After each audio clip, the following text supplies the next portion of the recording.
Y los tenemos aquí ¿por qué? Porque queremos conversar de un libro que ellos lanzaron hace poco, recién salió del horno, que lo lanzaron en función de... ¿Qué pasó? ¿Sí?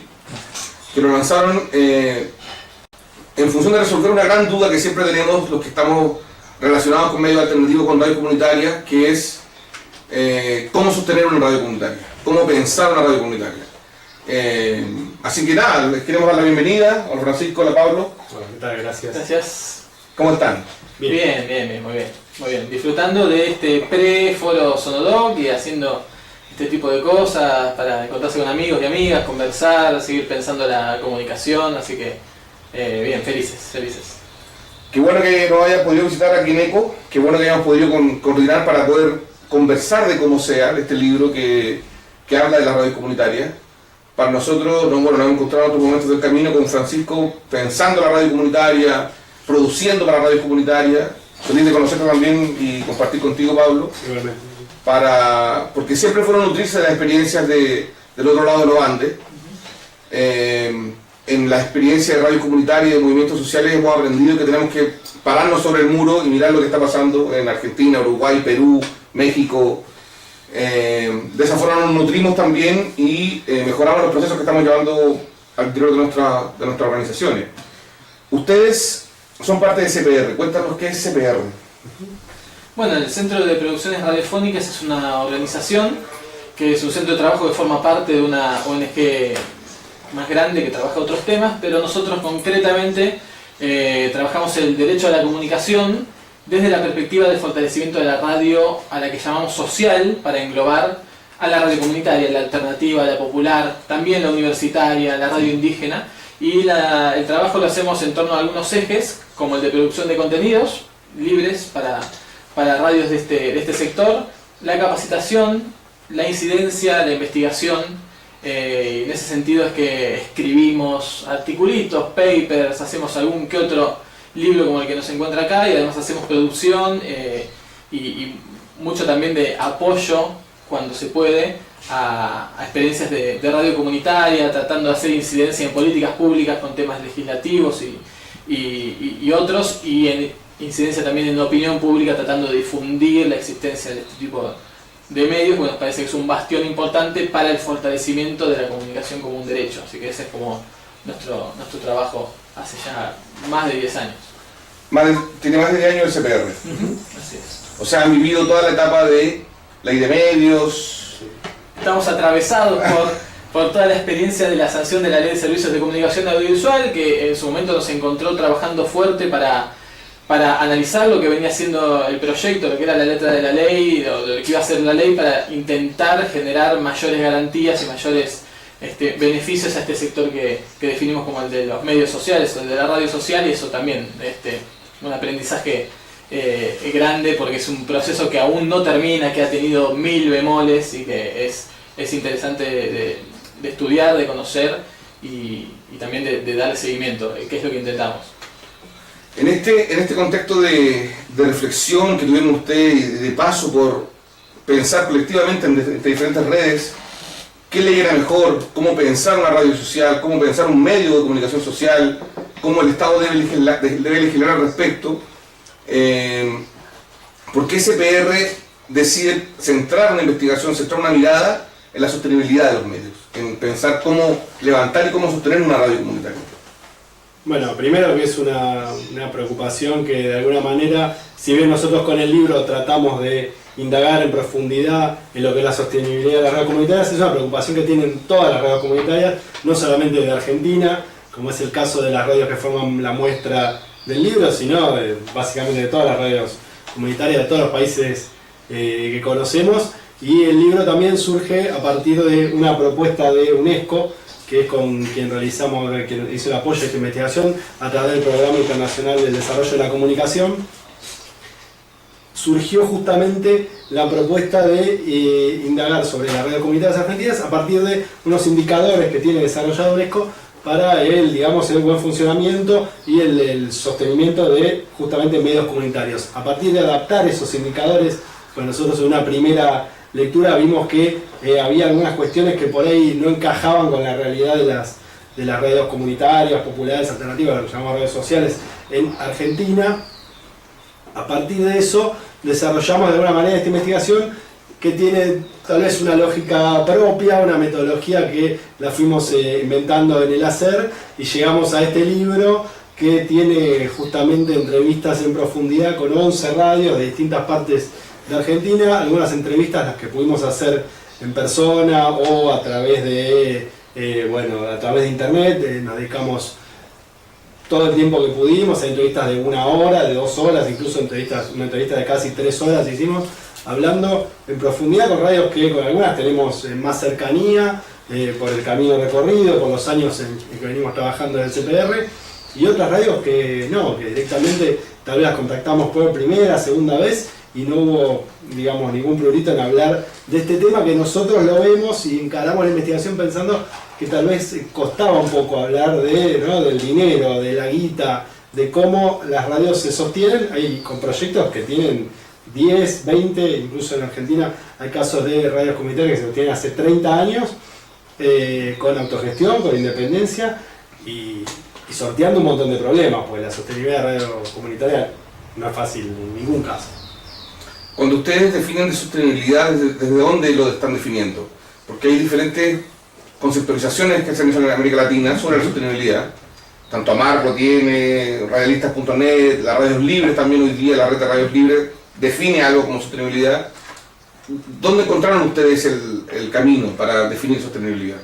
Bueno, hay todo un trabajo que hicimos de marco teórico y marco metodológico. Aprovecho para saludar a Inés Binder, que es la otra autora que está viéndonos seguramente desde España, que también saludo, participó. Inés, de España. Un saludo a Inés, en donde tratamos de ver qué había desarrollado sobre el estado del arte con esto de las sostenibilidades, que siempre se habla en la radio comunitaria. Hay textos clásicos que hablan de las 4 sostenibilidades.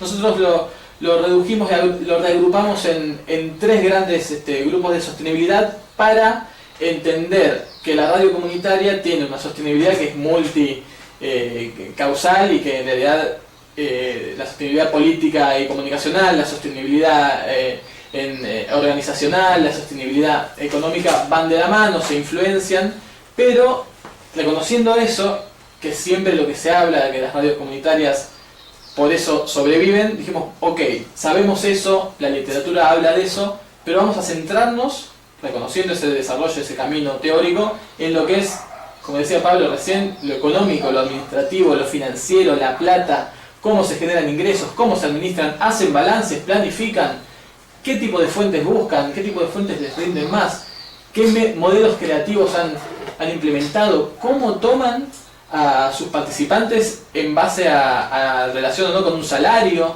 con un concepto clásico o no del trabajo, cuál es su relación con el mercado. ¿Existe una posibilidad de relacionarse con un mercado alternativo que sea más ético para con el desarrollo de las radios? Dijimos, bueno, vamos a centrarnos en esta sostenibilidad, en esta parte, reconociendo que las radios se sostienen muy a pesar de lo económico y que gracias a todas las otras cosas también sobreviven. Dijimos, bueno, pero ¿qué pasa con lo económico?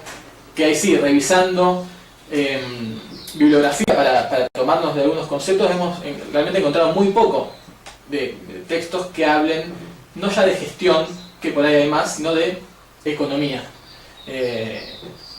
Entonces, bueno, ahí dijimos, bueno, hay mucho por hacer. Vamos a conocer qué hacen las radios, aprender de ellas. Un poco también nuestro rol como, si se quiere, facilitadores y facilitadoras es ese.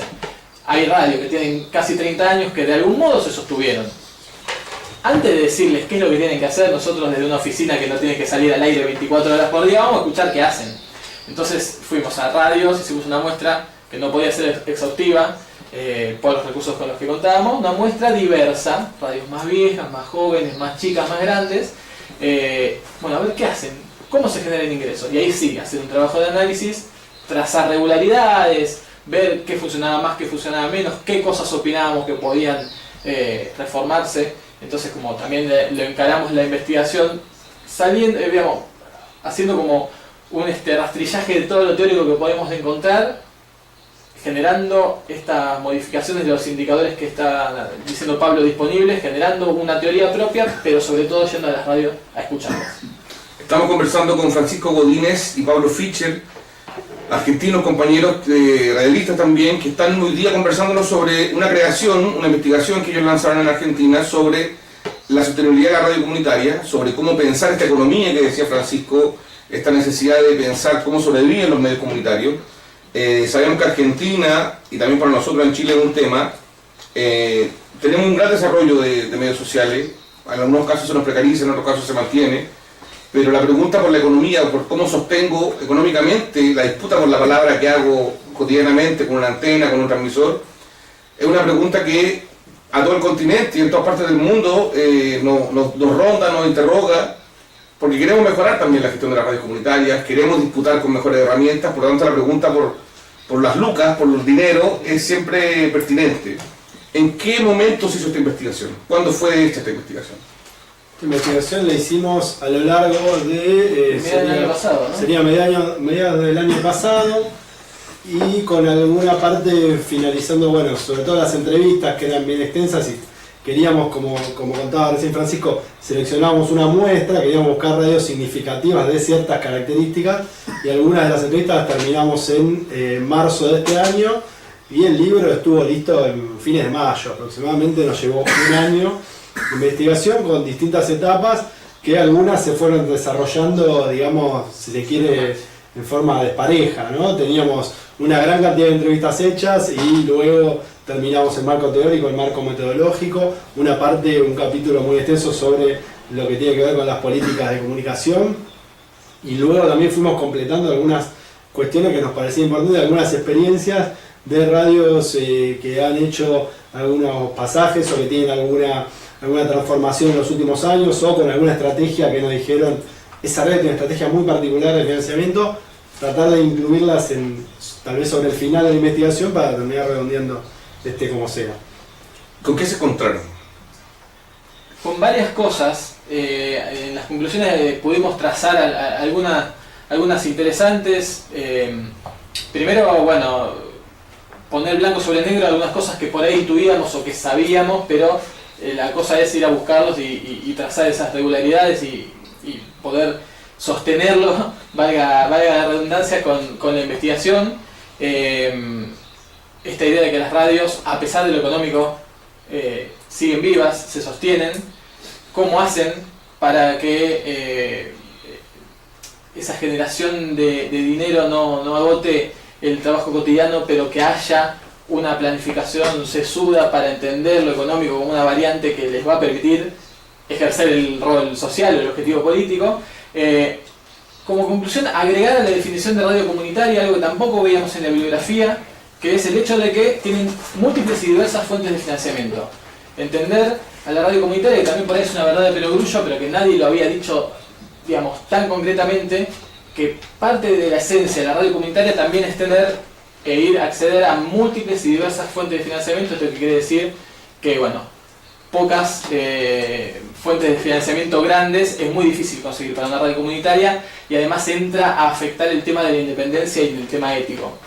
Entonces a las radios les resuelve muchos problemas ir a muchas fuentes, tratar de agarrar todo lo que se pueda en pequeñas partes, cosa de que si se cae alguna no peligre, no tambalee todo el proyecto, cosa que en algunos casos el fondo de fomento que hubo por ley, que hay por ley, en algunos casos muchas radios casi que se apoyan demasiado en esos fondos de fomento, confiando que iban a estar para siempre. Cuando hubo un cambio de gestión y se cayeron, ahí hubo problemas reales con las radios. Y luego, por ahí sorprendidos para bien, entender que el tema económico, que por ahí hace unos años era mucho más tabú y que era algo se rechazaba, y no, cómo vamos a manejar dinero, y que no tengamos publicidad comercial, que no vayamos a tener publicidad oficial, se relativiza, se empieza a entender cada vez más y con bastante convencimiento en las radios que si lo que importa es el objetivo político y social,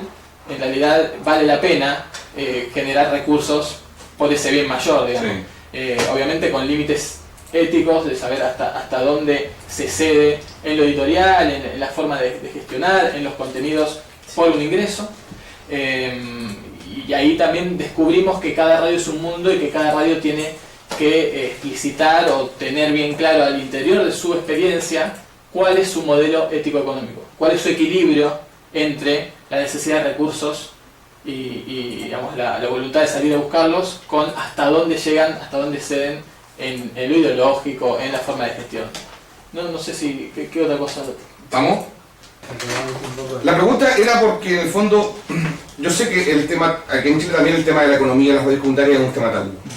Y también cierto sector de la radio comunitaria un poco más ligada social, a movimientos políticos, a movimientos sociales, más ligada a la izquierda también, por años ha sostenido una distancia con los fondos, una distancia con las lucas, como que en el fondo la radio comunitaria tuviese que vivir del aire.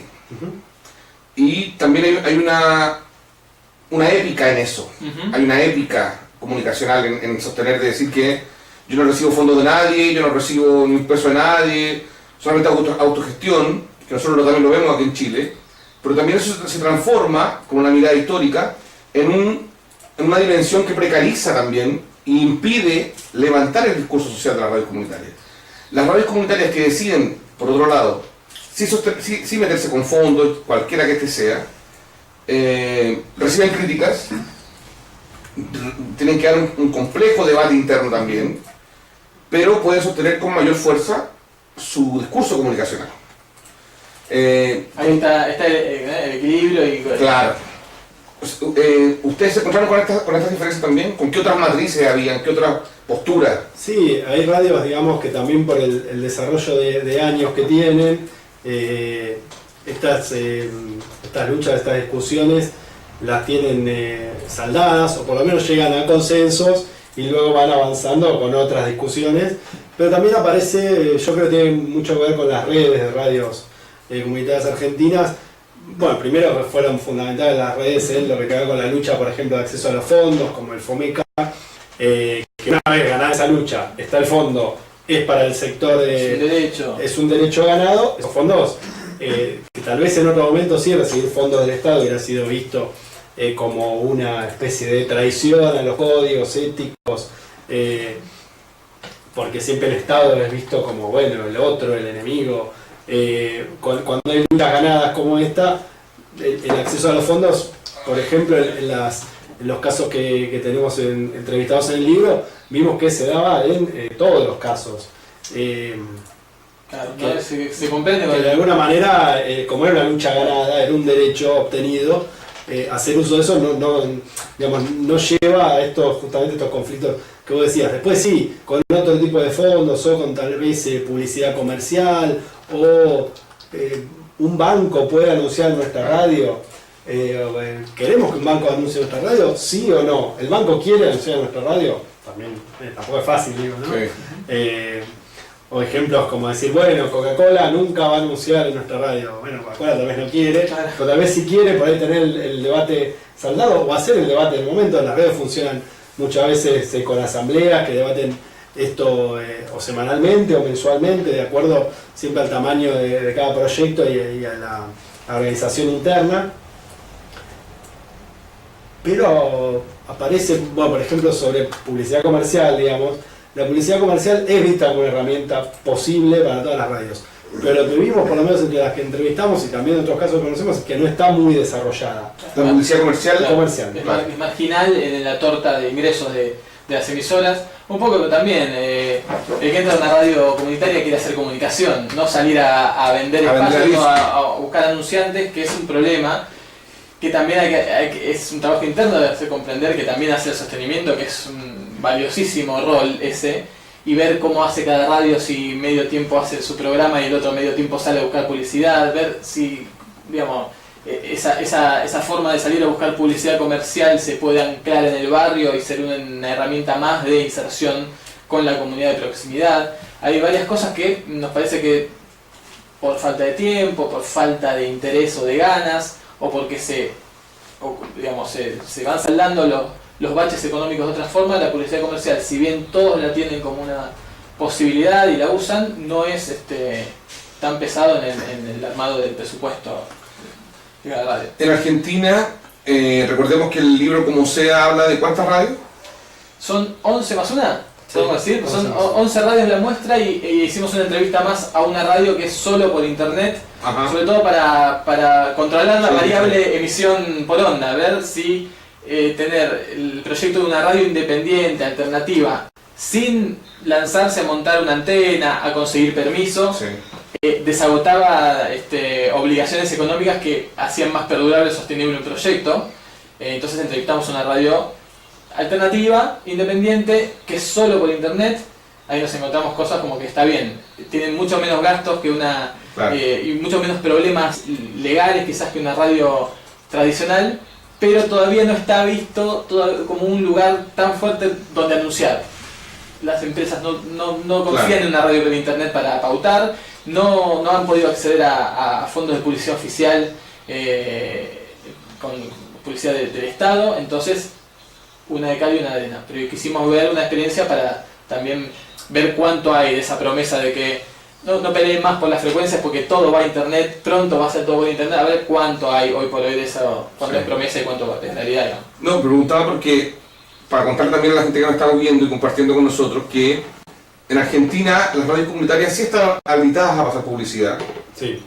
Tienen la posibilidad técnica de acceder y comercializar espacios radiales sin mayor problema. También contar que los fondos del Estado destinados al FOMECA, al fomento de los medios de comunicación audiovisual, es un fondo que ya tiene una trayectoria, que genera una cantidad de ingresos importantes para las radios, que además el Estado, tanto en su variable federal como en su variable provincial, avisa también en radios comunitarias, Sí. ya sea, me imagino que en mayor o menor medida, pero Mayor o menor un medida. poco para diferenciarla con el contexto nacional, donde en Chile tenemos radios comunitarias que no pueden acceder a la publicidad. Ahí hay una ambigüedad de la ley que dice que efectivamente la ley del 2010, la nueva ley, plantea que se puede acceder solo a menciones publicitarias, que es un tecnicismo que en el fondo limita el libre acceso a la publicidad como herramienta de financiamiento. Los fondos del Estado en Chile también son muy exiguos, son muy escuálidos y generalmente no diferencian entre medios de comunicación social y medios de comunicación comercial, Entonces compiten por igual. Compiten, claro. Claro. que es el Fondo de Medios de la Subsecretaría de Comunicaciones, que no es un fondo que, claro, como dices, privilegie a los medios de comunicación con fines sociales. Por lo tanto, un poco para marcar un poco el... Y una vez dicho eso, quería consultarte si pueden contarnos las radios, qué tipo de radios son, para conocer un poco la muestra, radios rurales, radios urbanas, jóvenes, adultos, mujeres. Sí, bueno, hicimos una muestra, como decíamos, son 11 más una, ¿no? 11 radios sociales y una radio web. La radio web es una radio que está en el centro, si se quiere, una zona muy concurrida de Buenos Aires, forma parte de un centro cultural, una radio, digamos, para ser una radio web bastante conocida. Después, dentro de las radios comunitarias, elegimos algunas de Buenos Aires, de los alrededores de la ciudad de Buenos Aires. También radios que son asociaciones civiles sin fines de lucro o que son cooperativas o que eligen tal vez una forma no tan, una figura legal no tan definida. Algunas están pasando de una figura a otra, deciden conformar una cooperativa de trabajo porque es una elección de las personas que hacen la radio de tomarlo como una fuente de trabajo y asumirse como trabajadores y también como patrones, entre comillas, de sí mismos. Radios rurales no tomamos en la muestra, radios ni rurales ni de pueblos. Sí, pero está originarios. Sí, hay una que sí, está digamos, en Mendoza, en Jocolí, Mendoza, de Radio zona Tierra Campesina. no urbana, digamos. Algunas de urbanizaciones pequeñas, una radio del Bolsón, una radio que está en las afueras de la ciudad de Córdoba. Sí, de varias provincias hemos tomado radios con más trayectoria, como Sí. La Tribu, más nuevitas, más nuevas como, bueno, por ahí La Colectiva, ya igual ya tiene sus 10 años, La Tribu y Alas cumplió 30 años, Sí. entonces también para ver eso. Radios de las 3 grandes redes de medios comunitarios que hay en Argentina, también para ver ahí. Radios con una visión súper pro en lo que es la sonoridad, lo tecnológico, salir a buscar fondos como por ahí Frecuencia Cero, que es una radio de una cooperativa, es una radio comunitaria, pero Una máquina. a todo, digamos, con todo, suena como una radio ultra... Sí, con muchísimo presupuesto de rock, así, y ver la diferencia en eso. Y lo que decías antes respecto a la aclaración de Chile, también es bueno aclararlo, que en un capítulo estudiamos la responsabilidad del Estado con este sector en lo económico, entonces vamos a estudiar justamente qué políticas de fomento ha habido o debería haber, estudiamos eso del FOMECA, y la publicidad oficial como otra política pública que, a ver, de qué modo contempla a los medios comunitarios, cómo debería contemplarlos, qué proyectos hay, qué elementos debería tener la política de publicidad oficial inclusiva para estos medios. Claro, en ese capítulo se repasa todo esto en profundidad, porque lo que vos comentabas recién de diferencia entre las radios chilenas y las radios argentinas, si bien tienen todas esas posibilidades que vos comentabas, a cada cosa se le puede encontrar un asterisco, algo que ha cambiado en los últimos años. Los fondos de fomento se han atrasado los pagos, ahora se pagó recién en noviembre el fondo del FOMECA 2016, el de este año todavía no se abrió el concurso, se está abriendo ahora y ya se va a pagar el año que viene, y así un poco con todo. Un poco también, bueno, nos pasó eso en el libro, es como un estado de la cuestión hasta ese momento.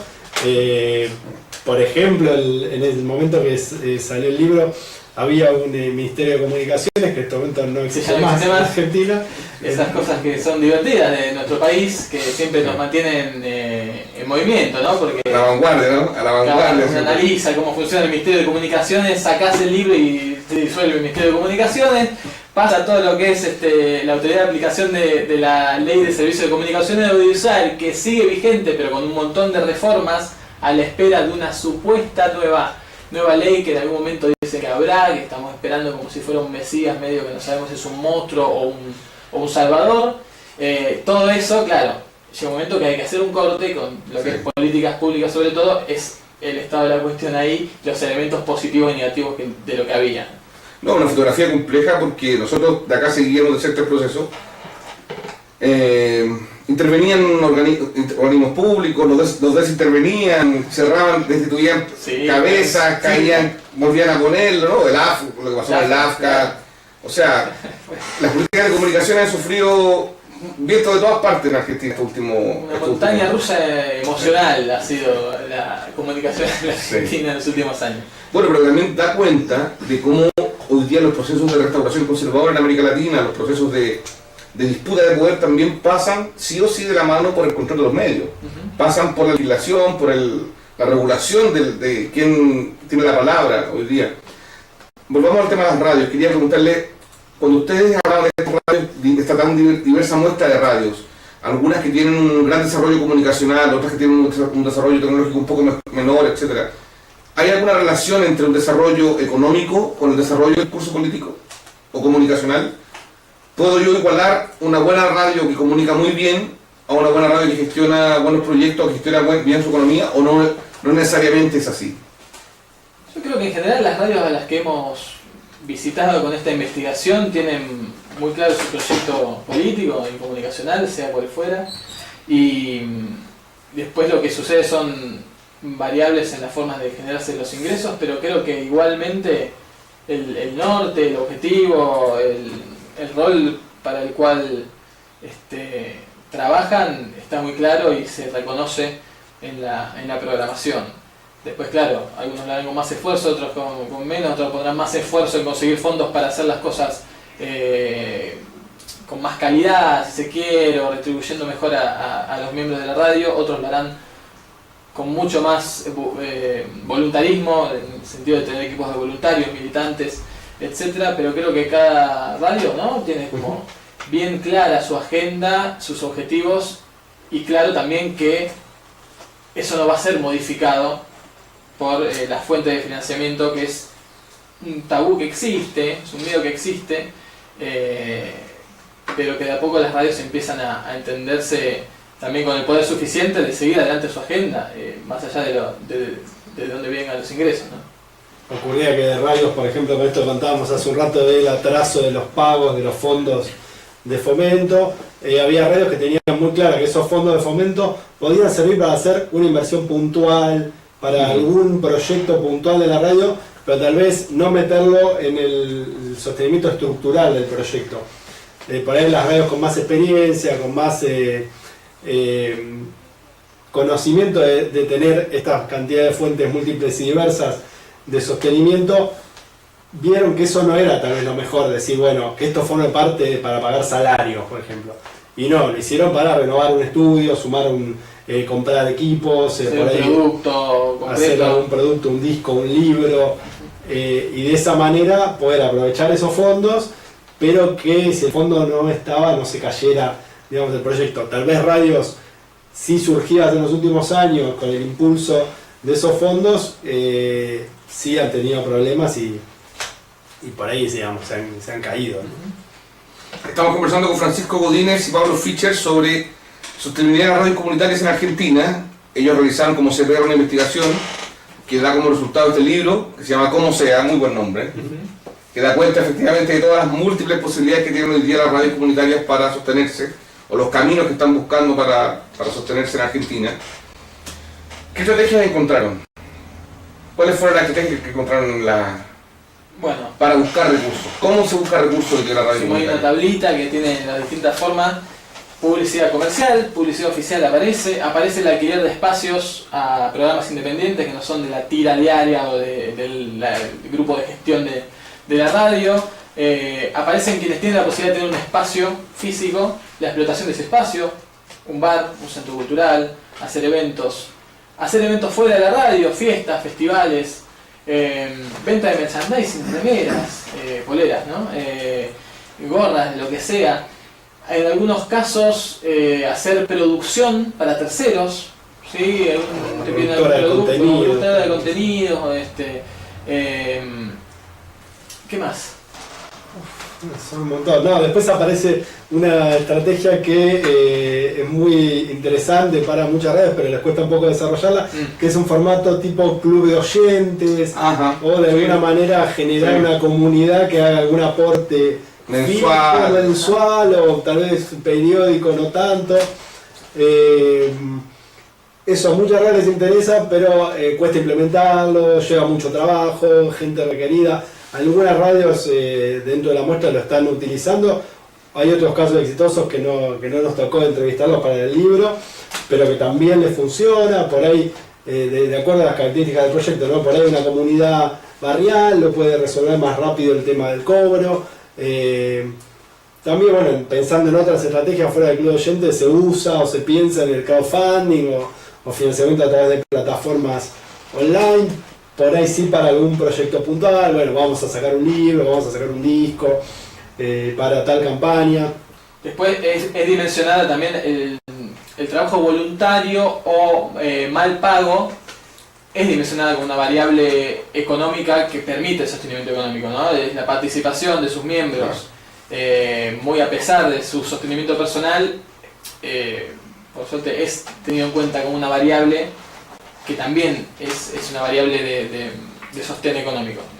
Escuchaba la forma que ustedes señalaban, me acordaba inmediatamente de compañeros y compañeras de radio sociales, comunitarias de Chile.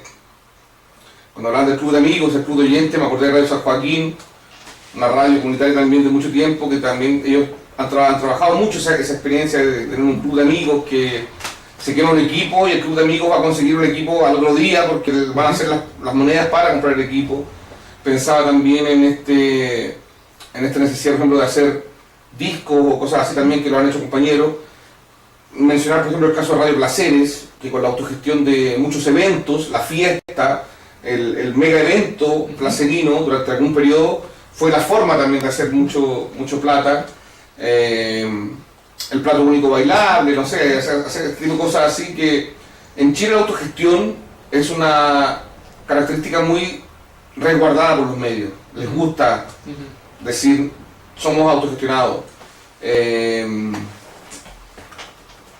Bueno, una estrategia muy particular que tal vez, como uno piensa, en los peores momentos surge la mejor estrategia, que está en el libro que le dedicamos un apartado especial. Es una estrategia que realizó Radio Aijuna, es una de las radios que también está, digamos, entrevistada, en una entrevista muy extensa.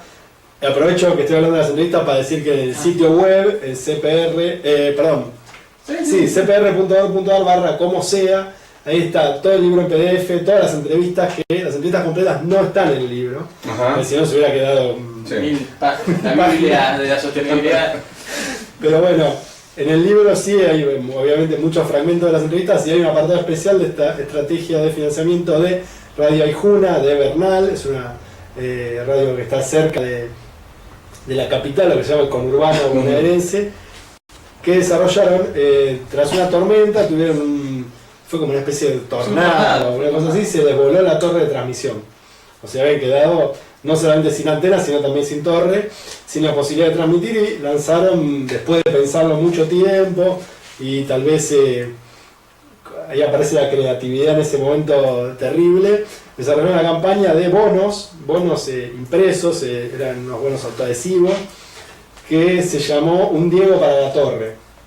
Un Diego porque era un bono de 10 pesos, justamente autoadhesivo, y la estrategia aparte fue venderlo, salir a venderlo, todos los integrantes de la emisora vendiéndolo, convirtieron la página web de la radio en esa campaña, y la idea era vender esos bonos de 10 pesos, que justamente, bueno, un Diego es 10 pesos, se usa mucho en un fardo argentino, un Diego, 10 pesos, y para la torre de transmisión, pero a la vez eso se da la coincidencia que hay un jugador de fútbol bastante conocido en Argentina que se llama Diego La Torre, y que usaron la imagen de él, lo contactaron al jugador, él apoyó la campaña, se sacó una foto, entonces el bono estaba la foto de él con una torre en el 10 pesos. Y un Diego para la torre. Y claro, ahí con encontrarle un buen nombre, lo que era una colecta más, sí, terminó trascendiendo un montón, apareció en medios grandes, medios comerciales, la gente aportó mucho a esa campaña. Después sacaban al aire aquel que hubiera aportado su Diego para la torre, lo sacaban al aire, le preguntaban por qué había aportado, quién era, qué hacía de su vida, qué sé yo, y bueno, pudieron montar la torre, que es un gasto tremendo para una radio. A subir a la mente ahora otra estrategia también que vale la pena recordarla, que es del compañero Radio Conciencia, que es el Puerta a Puerta. Ajá. Ellos son de un pueblo pequeño al sur de Santiago, Rosario. Que ellos salen una vez al mes, cada 2 meses, estuve hace poco con ellos y me reafirmaban que lo seguían haciendo, a golpear las puertas del pueblo.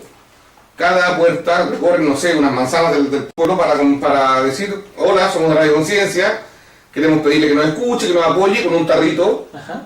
Entonces el tarreo es atarrear, pero va a ser el puerta a puerta, que es una estrategia que hacen muchos los candidatos políticos en Chile. Golpear, bueno, el timbreo argentino. El timbreo argentino. Acá se llama puerta a puerta, pero que estos compañeros de Radio Conciencia y compañeras de Radio Conciencia lo resignificaron diciendo: bueno, somos la única alternativa comunicacional del pueblo. Ayuda a sostenerlo. Me acordé ahora que nombraste esta campaña. No, que además ese tipo de estrategias te vinculan realmente con la comunidad a la que decís hablarle. Que muchas veces, como autocrítica que también hacemos, a veces queda medio despegado lo que es una radio comunitaria de su rol, sí, de decir, es el medio de la comunidad. La comunidad, gente que vive a 2 cuadras de esa radio no sabe que hay una radio muchas veces. Sí. Entonces una estrategia de este tipo no solo sirve para conseguir fondos, sino para interpelar a esa comunidad para la que decir, sí, que solés existir, digamos. Entonces tiene también ese valor. ¿Se encontraron con alguna radio que generase un buen presupuesto mensual, que pudiese sostener gastos, me refiero de diversa índole, que fuera no un ejemplo, pero que lo sorprendiera a ustedes con el volumen de...? No sé si nos sorprendieron, pero digamos, sabemos que hay un par de las radios, no sé si les va a dar un poco de vergüenza, sí, pero un par de las radios que tienen mucha gente participando con el pago de salarios que tal vez no es el ideal, pero sí que se mantiene de un grupo bastante gente, o casos, me estoy hablando de La Tribu, el primer caso, por ejemplo, y también Frecuencia Cero, son radio de Mataderos, un barrio de la ciudad de Buenos Aires, que ellos formaron una cooperativa, o sea, es tal vez un grupo menor de gente, pero de alguna manera es un grupo que vive sí de hacer radio comunitaria, que es muy difícil. ¿Vive de hacer radio comunitaria? Sí.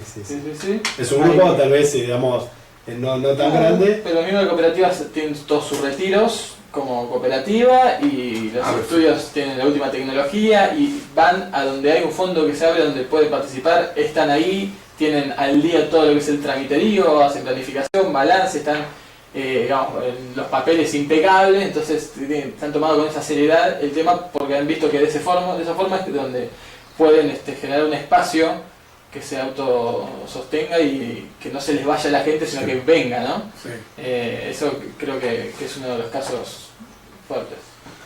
Bueno, como sea, un libro interesante que está hoy día, lo estamos comentando con sus autores, Pablo Fischer, dos de sus autores, Sí. Pablo Fischer y Francisco Godínez, de CPR de Argentina, que están indagando, que nos cuentan cuál fue la experiencia de comentar y conocer lo que pasaba con las radios comunitarias argentinas, cómo estaban sosteniendo las radios comunitarias argentinas. Pero también quiero contarle a los que lo están viendo, nos van a ver cuando reproduzcan después el video, que estamos con otros compañeros y compañeras también acá presentes en ECO, que andan dando vueltas en Chile por otra cita que reúne a diferentes radialistas y creadores radiales del Cono Sur, de América Latina en general, que es Sonodoc. Hay una invasión de documentalistas sonoros en Chile, Hay una así invasión. que si ven a alguien con algo parecido a esto, tengan cuidado, Exactamente. porque seguramente está registrando, está Está grabando. registrando todo. Y bueno, mañana empieza el tercer foro de documental sonoro en español de Sonodoc, el Instituto de Comunicación e Imagen de la Universidad de Chile, martes y miércoles. Jueves y viernes va a ser en la Facultad de Ciencias Sociales en la Universidad de Playa Ancha en Valparaíso. Ahí con mucho esfuerzo hicimos esta tercera edición, luego de la primera en Bogotá, la segunda en Ocotlán, Jalisco, en México.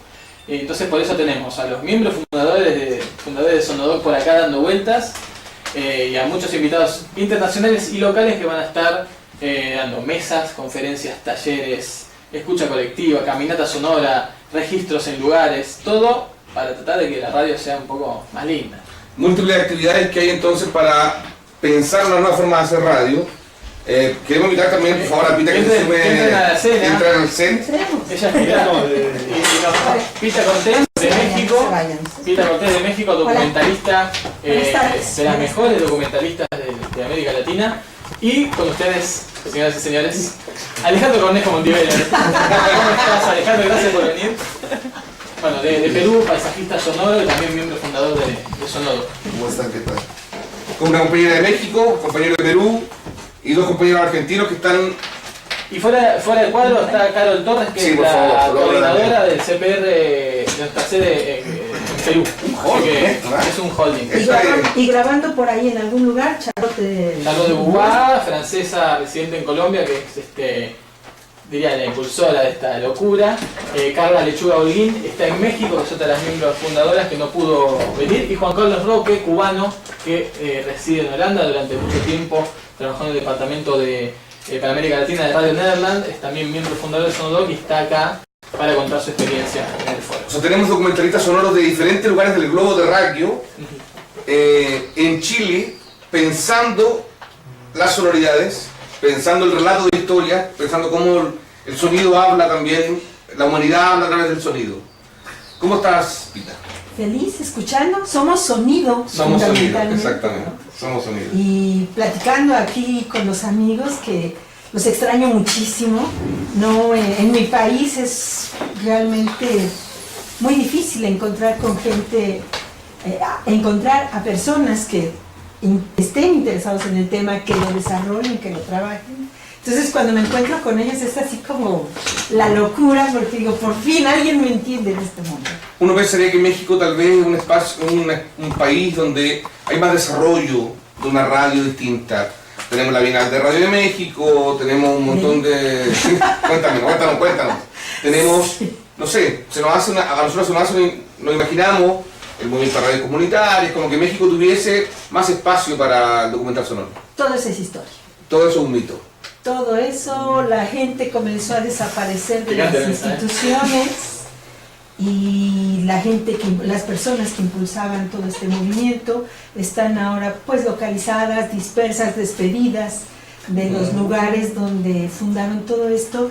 Y decía, está como México 2 pasos adelante. Digo, no, estamos en este momento como 100 pasos para atrás. La nueva ley de medios, que fue muy trabajada por la ciudadanía, que en 2007 logramos ganar en la discusión contra la ley Televisa, por ejemplo, y poder también establecer muchas reglas para las radios comunitarias, todas para atrás. La radio comunitaria está en serias desventajas con la radio comercial. Ahorita que escuchaba el diálogo con los compañeros, imposible comercializar. Nosotros habíamos establecido una diferencia entre patrocinio y comercialización justamente para que no hubiera ese problema, que es muy claro: el patrocinio no vende, difunde, promueve, impulsa, pues quedó fuera. Y ahora todo lo que éramos radios de servicio público, universitarias y demás, fuimos incorporadas a lo que es la ley y somos concesiones de uso social, pero con las reglas del juego de las concesiones comerciales.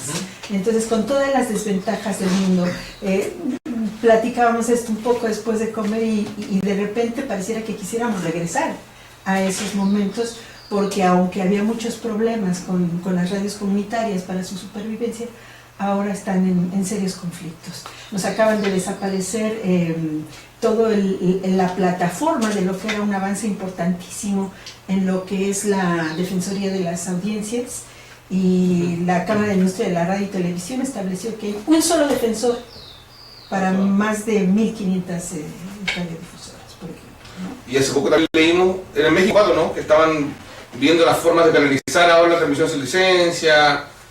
Pero ya, o sea, desde la nueva ley, si el medio no te dio la licencia, el medio te da tu licencia. Ahora no hay un comité. Si el medio no te da la licencia, no puedes entrar al micrófono.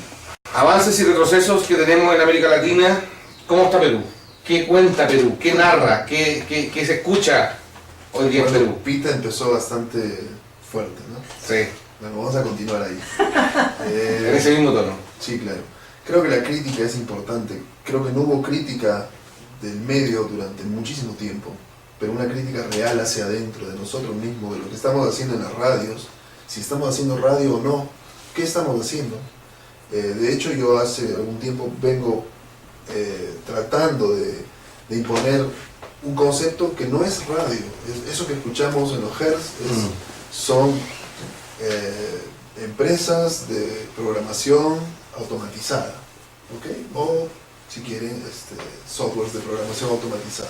Por ende, trabajadores asociados para vender los productos de programación automatizada. Para mí eso no es radio. Entonces, hemos estado hablando de radio comunitaria. Este concepto de hacer radio, esto es radio, ¿no? El radio es un espectro, es casi como una alegoría muy romántica, además, ¿no? Que debe tener. No, yo honestamente una radio comercial no veo nada de romanticismo al asunto, ¿no? Y entonces, esta crítica nos permite ver que el Estado, si hablamos defiende directamente a estas empresas, ¿no? A estas empresas de contenidos programados. Vean, el Estado en el Perú, en muy poco tiempo, va y detecta las radios llamadas piratas, pero en muy poco tiempo. Es decir, pero si uno quiere hacer una radio comunitaria en Perú, o una radio local de algún lugar X, probablemente no lo lograré tener en 10 años, exagero, más allá del precio que me puede costar tener la radio. Hace poco vi que lanzaron algunas frecuencias el Estado en concurso, ¿no? Porque se puede concursar para tener las frecuencias de cuando en vez. Claro, y en una zona del Perú, en el sur del Perú, entre Puno, en el altiplano de Cusqueño y Puneño, pusieron en venta muchas frecuencias, como 10, 15 frecuencias, ¿no? En varios pueblos.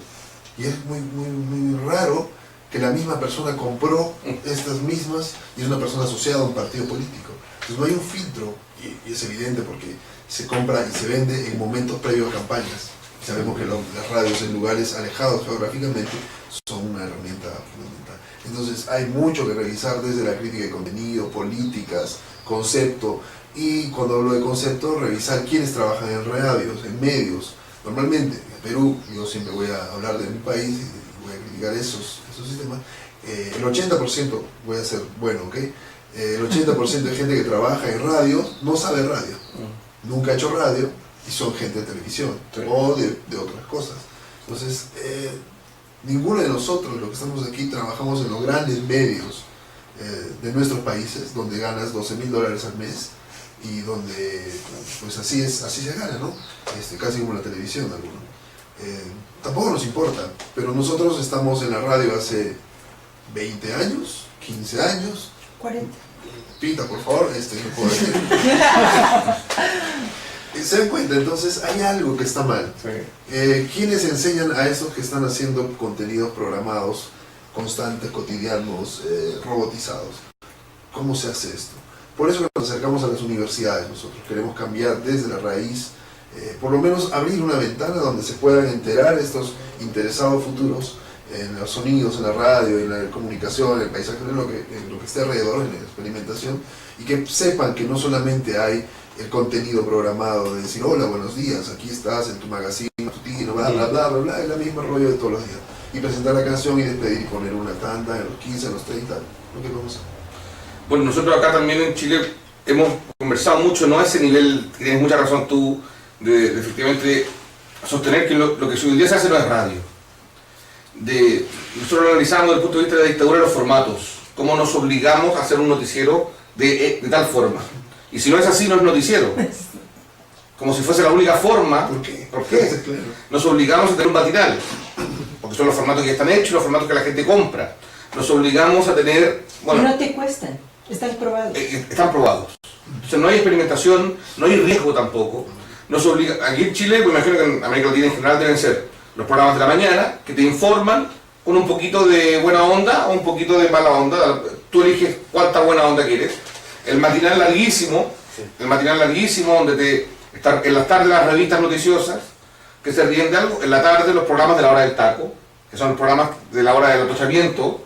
Todas las radios NFM en Santiago tienen, y en Chile, la hora del taco, la hora del regreso a la casa, que te acompañan en tu regreso a casa. Y volvemos a la noticia, al informativo a la hora, entonces cada una hora los mismos titulares de la mañana, y el fenómeno que tú señalabas también de la propiedad cruzada, que ahora lo estamos viendo mucho con la llegada de, bueno, Luxich es un gran empresario en Chile, un gran magnate, dueño de minerías, bancos, etcétera, también de medios de comunicación. Lo conocemos en Perú. Sí, lo conocen ustedes en Perú muy bien, muy bien. Buen amigo. Sí. Genial. Los medios metristas peruanos también lo hacen muy bien. Tiene un nombre tan bello, Andrónico. Andrónico, o sea, El demonio. sí. Y él, ahora desde Canal 13, que es la estación televisiva de la Universidad Católica, la ex estación televisiva de la Universidad Católica, ha logrado comprar diferentes frecuencias FM. Entonces tenemos los mismos rostros de televisión dando las noticias de la mañana en la radio.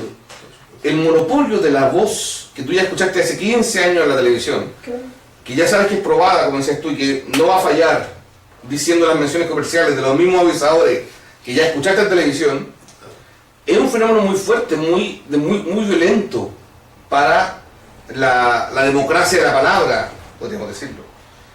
¿Qué pasa en América Latina? ¿Qué pasa en nuestros países que estamos tan privados de la palabra? ¿Hasta dónde podemos llegar con esta privación de la palabra libre? Esta transmisión puede ser seguida por carabineros, ¿no? Sí. La están viendo ahora. Pues entonces quisiera decir que aguas, porque en México está haciendo agua este esquema. Acaba de renunciar el propietario de Televisa a la dirección de su propia empresa porque está haciendo agua, porque no está ganando dinero y porque el esquema se acabó. Entraron estos servicios de Netflix, por ejemplo, que la mayoría de las personas que tienen buena televisión, que tienen en el Distrito Federal concretamente, por ejemplo, pero está ocurriendo en el resto del país. El esquema está vencido. O sea, tiene un punto final luego. Tiene un punto final. Y entonces estos grandes empresarios de estos productos que, de hecho, Televisa ya no invertía en historias. Una misma historia la volví a contar con los nuevos rostros, las caras bonitas y todo esto, y las viejitas se están muriendo, las que gustaban de este tipo de formatos se están muriendo, como ocurre en Radio Educación, se nos están muriendo todos los que oyen Radio Educación y nos vamos quedando sin público. Y lo mismo le está pasando a estas telenovelas, a estas series, a estas películas de los años 40. Los chavos no tienen nostalgia, ellos quieren otra cosa, movimiento. Y el documental sonoro, el sonido como vehículo del lenguaje, de la palabra nuestra latinoamericana, ¿encuentra audiencias? ¿Dónde las encuentra? ¿Hablas tú? Complejo. Si no tenemos medios, es difícil que los encontremos, ¿no? Es un trabajo de gota a gota, es eso. Dar golpes a este gran árbol hasta que finalmente está mala la imagen, ¿no? Ustedes me entienden. Darle besos a gran árbol hasta que caiga Hasta que caiga de amor. Sí, es complejo, porque Pero sé que no me preocupa mucho tampoco, porque de 100 personas oyendo en un escenario o en una conferencia y demás, que si 2 personas hacen documental sonoro o se por fin deciden hacer algo distinto, creo que está la misión hecha, ¿no? Y nosotros tenemos satisfacciones bastante inmediatas que hemos tenido en estos 3 años de Sonodoc, 4 casi, que hay gente que se ha comido este crédito, no sé, para experimentar si se quiere y creer en nosotros, en este humo que vendemos. Tenía que decirlo. Y sí, bueno, ya he encontrado una forma libre de expresarse.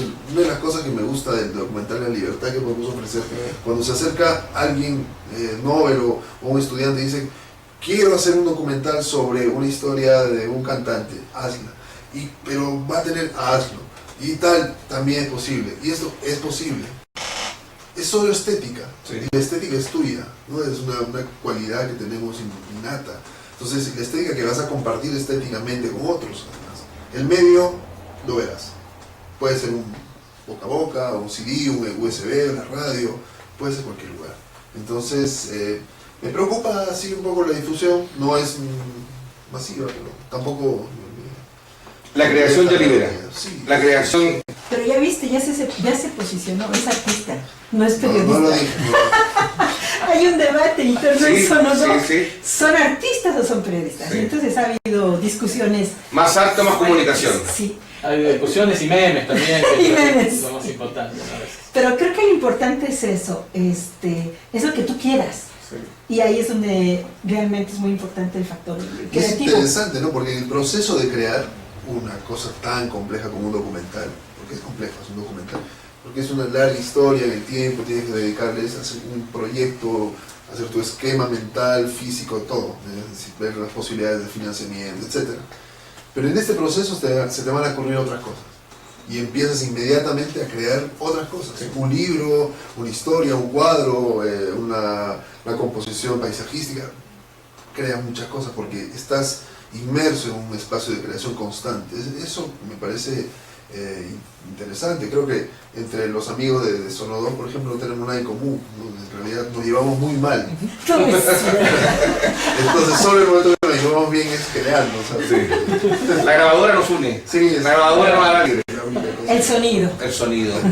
Yo les quiero contar que, bueno, nosotros también como ECO, alguna vez explorando el tema de la sonoridad, llevamos trabajando muchos años en radio comunitaria, pensando la radio desde el punto de vista político, el movimiento social que acompaña a la radio que acompaña al movimiento social, la legislación, etc. Pero el año 2012, por ahí tenemos un afiche, creamos una instancia de formación para radios comunitarias que le pusimos laboratorio de experimentación sonora para radios comunitarias.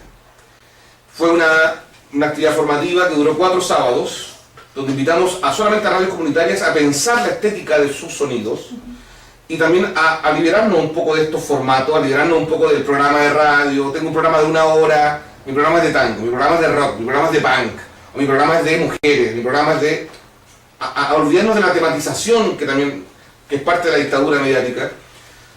Y también en ayuda de la Universidad de Chile, también con medios comunitarios como la Radio Neta, Radio Placeres, Valparaíso, que son medios que han elaborado una estética sonora muy propia de ellos. Empezamos a indagar qué pasaba con los territorios. ¿Mi radio suena como una radio de la capital o suena como una radio de mi pueblo? ¿Qué sonidos hay en mi pueblo, en mi territorio, que caracterizan a mi radio? Tengo un tren, tengo aves, tengo perros, tengo una carreta, tengo un caballo. ¿Qué es lo que pasa en mi alrededor? Y durante 4 sesiones trabajamos el tema del sonido, el tema de la artística sonora, de cómo darle una identidad a mi programación radial, el tema de la memoria, como un lugar de rescate de sonido. Y fue una experiencia muy interesante. Nos dejó bastantes productos, nos dejó una sistematización, que pudimos sistematizar ese proceso. Y fue una humilde aporte que hicimos desde Chile sin saber nada de Sonodoc en ese tiempo. No teníamos idea, no conocíamos Francisco, pero nos dábamos cuenta que las radios comunitarias también tenían que buscar una sonoridad propia. Nos dábamos cuenta, no solo porque fueran comunitarias, sino que porque esta necesidad de salirse del formato. Tu parrilla programática está formada por ¿qué? ¿Una copia de la radio comercial? ¿O realmente estás haciendo programas propios, con tus sonidos, con tus voces distintas? Nos pasa que también muchas veces las radios comunitarias quieren hablar así, y quieren copiar al locutor de turno, y quieren o emular los modelos que estén de moda. Entonces, si está de moda el uso de efectos, toda la radio comunitaria de repente con efectos. Entonces, nos cuesta encontrar una sonoridad. Quisimos aportar con ese grano de arena, pero en la línea que ustedes señalaban, de cómo el sonido nos libera y no nos aprisiona en formato. Y eso que decías es muy importante, el tema de la memoria, porque todo lugar tiene una historia. Desde que empezó a ser poblado, incluso antes tenía una historia. Y esos lugares tienen sonidos, ¿sí?, que todavía puedes atrapar, por ejemplo, ¿no? Si vas a esos lugares a donde llegaron los primeros pobladores, todo eso, te puedes encontrar con que no hay una fábrica, sino que todavía es campo llano y suena. Entonces también hacer estos recorridos en las radios comunitarias históricos pueden arrojar muy buenos materiales, que para mí es fundamental el tema de la identidad.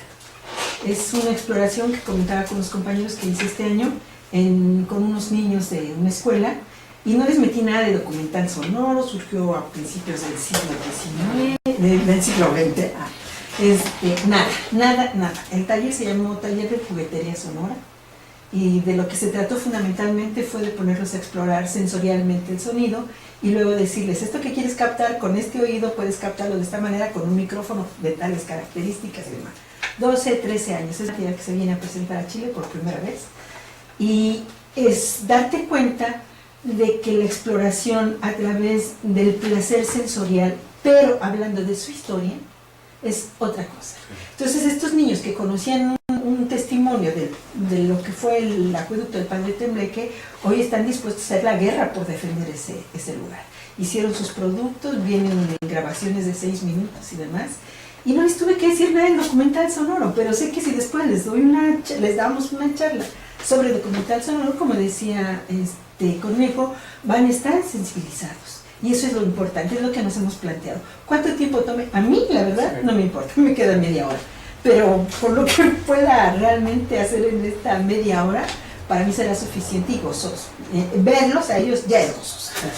Sí, el sonido como un vehículo de transformación social, el sonido como un vehículo de renovar las palabras también. Hoy día en un mundo hipertecnologizado que estamos, donde lo conversábamos en la mañana, donde prima lo audiovisual, prima la imagen, qué sé yo. Defender el sonido como formato es fundamental, siento yo. Ya lo decía, lo que decía Pablo en la mañana o Francisco, el sonido nos ha alejado de nuestro consumo cultural. Nos mandamos WhatsApp todos los días, hacemos radio cuando nos mandamos WhatsApp, mamá voy a llegar más tarde, qué sé yo, etc. Todavía formamos parte de imaginarios sonoros que están todo el día en nuestras vidas. Lo decía Alejandro en la mañana, en una universidad, en mi casa, cómo suena mi casa, cómo suena mi pueblo, cómo suena mi trayecto al hogar, cómo suenan las marchas, cómo suenan las postales sonoras que yo hago de diferentes partes de Santiago. Así que nada, bueno, recordarle a los compañeros que nos están viendo que estamos en la semana de Sonodoc, del 7 al 10 de noviembre, mañana comienza en el Licey de la Universidad de Chile, aquí en Ñuñoa, y termina jueves y viernes en la Universidad de Playa Ancha, con paseos, con actividades, con escuchas sonoras colectivas, con construcción de paisajes sonoros también. Y destrucción de paisajes sonoros, ¿por qué no? Así que nada, todos invitados, todas invitadas a participar, a sumarse. No sé si quieren algún comentario hacer. Una parrilla. ¿Qué va a haber? ¿Qué va a haber? Mañana es la inauguración 9:30, a las 10 será la primera mesa que va a ser justamente hacia una definición latinoamericana del documental sonoro. Vamos a tener algunos casos y algunas pistas sobre qué es el documental sonoro, y después va a haber distintas mesas y conferencias con distintos subtemas. Vamos a hablar de la responsabilidad de la universidad en la enseñanza y aprendizaje del documental sonoro, pero también de radios universitarias en producir y programar, en los laboratorios universitarios de radio. Vamos a hablar de la ficción, la participación de la ficción en el documental sonoro, el radioarte en el documental sonoro, el paisaje sonoro, esta hibridación entre arte y periodismo que propone el género. Bueno, vamos a tener varios de estos subtemas. Patrimonio inmaterial, acá con Pita, el valor de la identidad cultural a través del sonido y el patrimonio sonoro como patrimonio cultural inmaterial. Además va a haber talleres, taller de documental sonoro, de herramientas para documental sonoro y taller de mensaje sonoro. Vamos a tener algunas escuchas colectivas, vamos a entregar los premios de concurso. Se abrió un concurso de documentales que tuvo muy buena recepción. Vamos a hacer algunas caminatas sonoras, unos paseos de registro y vamos a, sobre todo, pasarla bien con el sonido. Es eso. Todas las mañanas será. A la tarde tendremos talleres y alguna que otra actividad puntual, pero sobre todo mesas y conferencias durante las mañanas. ¿Quiénes pueden ir? Quien quiera puede ir. Es abierto, libre. Queremos que vayan muchos y muchas estudiantes, pero también gente de radios comunitarias, de radio comerciales, ¿no? Docentes. Vayan los de la radio comercial, por Claro. favor. Por Sí, favor. vayan. ZW0, todas esas. Que tenemos que vivir de algo. Claro. Y todos aquellos que quieran disfrutar de una manera más amplia en su sentido del oído, el placer. Ahí está. Sí, porque va a haber actividades como para disfrutar de. Tenemos publicaciones hechas que solo van a estar en este tiempo aquí. Exactamente, está el Por favor. libro de documental sonoro que escribió Carla Lechuga Holguín, que le editamos Es el en único Buenos libro en Aires. español de documental Sí. sonoro que exista hoy. El libro sobre radiodrama Sí. y el libro sobre sostenibilidad de radio comunitaria, seguramente alguno que otro. No, se acabaron los de Juan Están Carlos. agotados los de Juan Carlos. Pero bueno, así que va a haber material para Hay material, además, como sea, también lo pueden descargar desde la página de CPR, como decía Pablo, cpr.org. cpr.org.ar /como sea, ahí está el Más material despacito. más completo.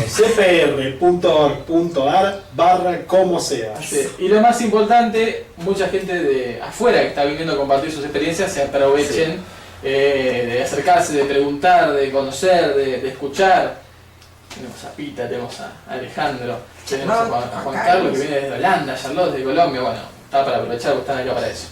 Un saludo al compañero Rodrigo González, que está conectado aquí, mandando un saludo. Saludos y éxito al Sonodoc, dice. Muchas gracias. Compañero de la radio Pascual comunitaria. también estuvo Pascual. escuchando, que también se Martín, dedica a Charlotte este y tema. demás, qué interesante hacer esto. Volvamos a hacer, Sí. hablar de radio en una mesa así. Sí. Sí, claro.